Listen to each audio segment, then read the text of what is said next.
Ladies and gentlemen, if you do this, don't tell people you watch my channel. Tell them you watch Satan.com type of channel, because this is the worst way to make somebody miss you, all right?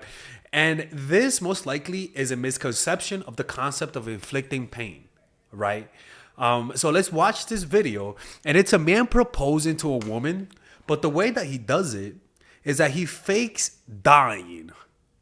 He fakes dying and then proposes to her. Ladies and gentlemen, talk about resurrection. Talk about going nuts. This is completely out of control. Let's watch this. And then I'm gonna explain to you guys why, obviously, this is wrong. Right? That's the funny little husband right here, acting dead, right? And this is the poor victim. Okay, she's crying, obviously, right? And so what's going on here? There's this concept that I teach, right? If you're known as somebody who's needy, right, and you want to propose or you want to give them a gift, when they are primed to think that you're needy, everything that you do is gonna look too much, right?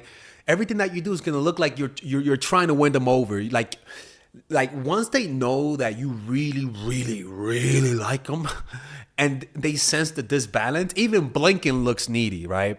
So one of the ways to counteract your needy, creepy vibe is to either do something warm, like give them a gift, and then go cold for a few days, or do something, or be cold so that you can prime them for your warmth, right? So it's like you've been busy the whole week, and then all of a sudden they're like, "Oh my God, what's going on?" Then all of a sudden you give them a gift, right? That's perfect, right? Because it sandwiches together the hot and cold.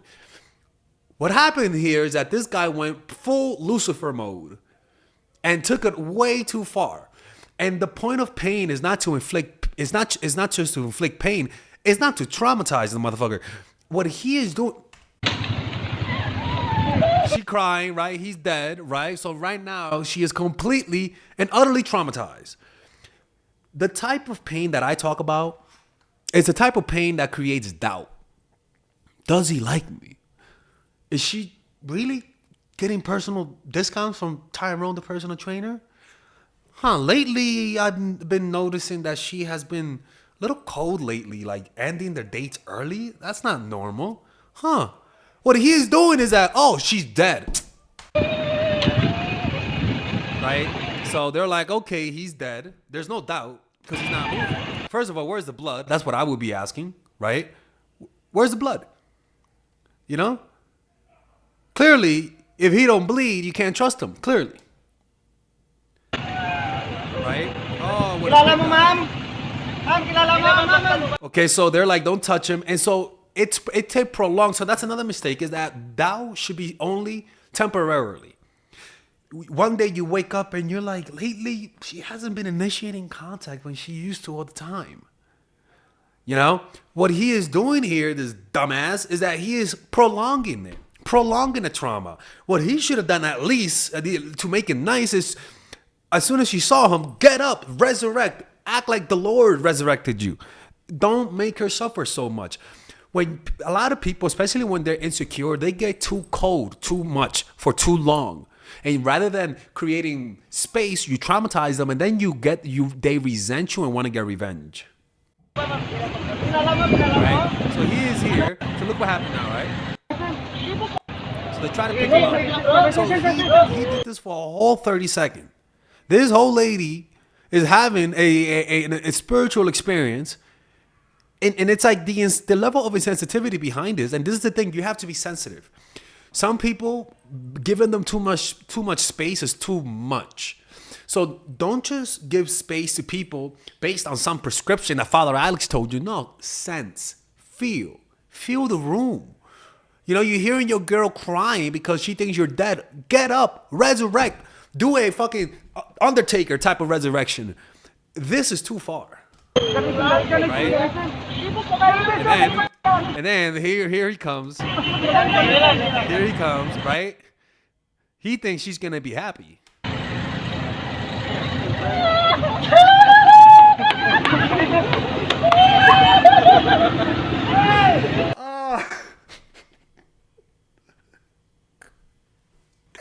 Oh my God. And the smile. And so this tells me this guy is completely disconnected from his woman's emotions. He doesn't understand how far he's taken it. So pulling away, creating pain has to come with a certain level of sensitivity towards the other person. Not completely psychopathic and sociopathic to the point that you don't sense that you're traumatizing them and then twisting the knife inside of them. Bro, get up, okay? Get up. It's not gonna work. Right? And he took it too far. And you'd be surprised how often people do stuff like this, where they take it too far, where they don't understand the soul behind jokes, or they don't understand the soul behind what I'm teaching you guys. We're not asking you guys to send them to therapy. We're not asking you guys to give them to completely shatter their trust in you. We're just asking for some doubt, for a little bit of doubt, that whisper in your mind that you're taking a shower and then it dawns on you that your girl hasn't texted you or the guy hasn't texted you. Those are the things. Nah, oh my God, he's dead. No, motherfucker. Like, it has to be like a haunting quality that you slowly hear the whispers of the pulling away, and each time it gets closer, but it doesn't move fast enough for you to notice as it's getting closer, but it moves slow enough for you to still notice it. And so these types of pulling away should be tiny bits, bit by bit, bite by bite, right? This is how you make somebody miss you. For example, like I told you guys about the last video where I talked about Robert Greene's chapter about defeating them in detail. I think so, right? Or about taking bite by bite. Anyways, when he talked about how in army, if you want to test another country's strength, take something from them. Take something. Just take a land. Just take one land, make it small, but don't make it big, right? Make it small enough for them to notice, but not big enough for them to fight. Play on their conservative instincts. And so the little bites, you take one little land here. Should you risk going to war for that little land? You know? Okay. And then time passes by, right? Because time then will allow them to forget. You do it again after some time. And it's so small, and time has passed between the last time you took from them, that they're not gonna say, should I really go to war for that? And repeat this multiple times. They'll realize what you're doing, but at that point, it's already too late, right? So this is what I'm talking about. We're not asking you guys to decapitate the motherfucker, right? We're asking little bites. Death by 1,000 cuts, right? What he is doing, he's going full guillotine mode. Chopping off the head. Completely sending her straight to therapy. Tyrone, the personal therapist. Pull away slowly. Don't inflict too much pain. You make them resent you. When you cancel, don't be belligerent with your cancellations. Apologize. Validate their ego. Tell them how sorry you are. And make sure that you make it up to them. Make it up to them next time you see them. Don't just pull away and expect them to be happy to see you. If you're gonna disappoint them, or have a tough conversation with them. For example, like this one girl a few years ago, she had a tough conversation with me because I gotta say this. I forgot it was Valentine's Day. Okay, I'm just gonna be honest with you. I don't keep track of days, people. Okay, I don't even know when Dominican Day is. Every time in school when there was Dominican Day, I completely missed out. Anyway, so she had a very tough conversation with me. She was like, "Alexa, look, man, I know we're not boyfriend and girlfriend, but I found that to be very disrespectful. I personally don't like what you did, and I'm just letting you know. I'm reconsidering seeing you from now on." And then she was like, "By the way, here's a little thing that I got for you, a little chocolate." And I'm like, "Oh, thank you." Thank you. I really appreciate that. That's my face when I get happy. I have a creepy face. And then she was like, "Yeah, but I'm just letting you know that, I wasn't too happy and, And I'm like, damn. So I felt like she was going to leave me, and then she gave me that gift. So it was like a mixed message, right? It wasn't a big gift, but it was enough for me to like it, but enough for me to sense that this woman has a lot of confidence, right? Because just the way she did that, I don't know. Like, she complained about me not being attentive enough, but at the same time, She had the confidence to just give me a gift. Like, I don't know. I just interpreted that as confidence. And from then on, I made sure to really remember her birthdays. I gave her gifts. I remember that the day after that, not the day after that, the week after that, I took her to like the best like lasagna place in all of New York City. It's called what's the place called?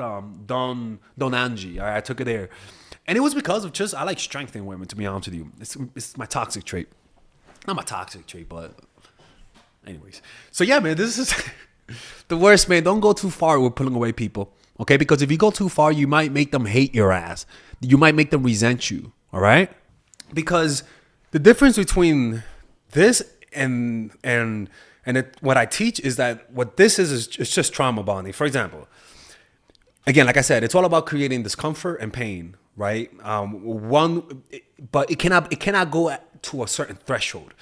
So, for example, it cannot be you hit the person, you hit your partner, or start spreading rumors, or you threaten to leave them and the kids and take everything from them, right? Or you threaten to leave them with Tyrone, the personal trainer, right? That corrodes trust. That completely breaks the barriers between you and him or you and her as a respectful relationship, and you create resentment and you create the desire for revenge. Can be hitting people, can be name calling people. The type of pain is in the things that are not too painful physically and emotionally, and doesn't ruin their name or make them look bad in front of people, right? So that means you cannot spread rumors. You cannot talk bad about them behind their backs. Cannot talk bad about them to their kids. Cannot hit them. Cannot kick them. Cannot do like that type of pain does. If you have low self-esteem, it does create like trauma bond, right? But that's not what I'm talking about.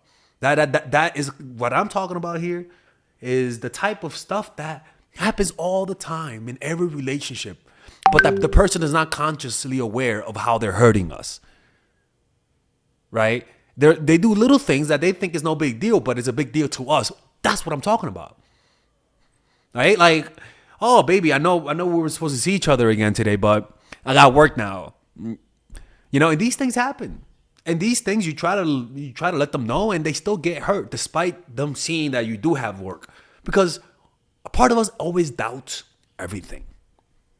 Okay. Anyways, hopefully you guys enjoyed this video. If you guys want to work with me one-on-one, go to mindfultraction.org, and I'll see you guys later.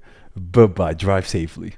All right, ladies and gentlemen, if you guys ever want to learn how to use your feminine energy to influence people, learn how to use your masculine energy to become more assertive, and also learn how to blend both energies to improve your dating life, your spiritual life, honestly, your relationship life, your family life, your career life, this is the course for you. If I had to make a course for my nieces, I have two nieces, one is 19 and one is 15. 16. Holy shit. Oh my God, he's a bad fucking uncle. He's a bad uncle. Get him. Shut up, Melissa. You should get this course, right? And this is the course that I will make for them. So, for example, watch the curriculum, right? In the first week, we're going to be showing you how to establish a strong masculine foundation without letting it hurt your feminine energy. This masculine foundation is a source of who you are, right? It's your bodyguard. Without this, whatever feminine energy you create will be destroyed by the outside, because your masculine is your shield. So we'll talk about goal setting. We'll talk about how to develop a serious attitude. We're going to be talking about how to use more logic, how to use more goal-oriented behavior. It's more how to be a man. Now the next one is how to embrace the feminine energy, right? This one would teach you about how to minimize excessive masculine traits, developing self-awareness, healing abundant feminine energy, regulating your emotion, mastering voice qualities and facial expressions, surrendering control, and allowing pain to be felt. This is honestly, this will supercharge, like Kaioken, your masculine energy. After that, we have femininity in the workplace, and how to be feminine in the workplace without letting people take advantage of you, and the nuances of how women of power should behave versus women who are subordinates in the workplace, and even the dress code. This is based on psychology, people. It's kind of insane. I'm actually excited about this one. The next week, we talk about navigating the labyrinth of male and female friendship, and this a lot of women find confusing, so we talk about that. And how to identify envious friends, how to identify the good friends, how to keep male friends, and how to keep female friends. Week 5, we talk about how to release the burden of the past and stop and destroy mental projections. This is actually really powerful. And then week 6 we talk about how to increase your observational power so that you could read people better. And we have a bunch of bonuses. The course starts at $99, and you guys can pre-order the course today at $69 before it goes out. If you're watching this, most likely I'm in the meditation retreat, so most likely I will be praying for all of you guys. And just click on the description down below of the video. Right there, you'll see it, and you could pre-order that course. It's gonna be out by the end of next month or the beginning of February of March. One of the two, people, because I have a 10-day retreat to do, and I want to finish the course after the retreat, because I think the ideas are gonna be so much better. All right, man. I'll see you guys later. Pre-order, man. Oh, I'm closing the channel.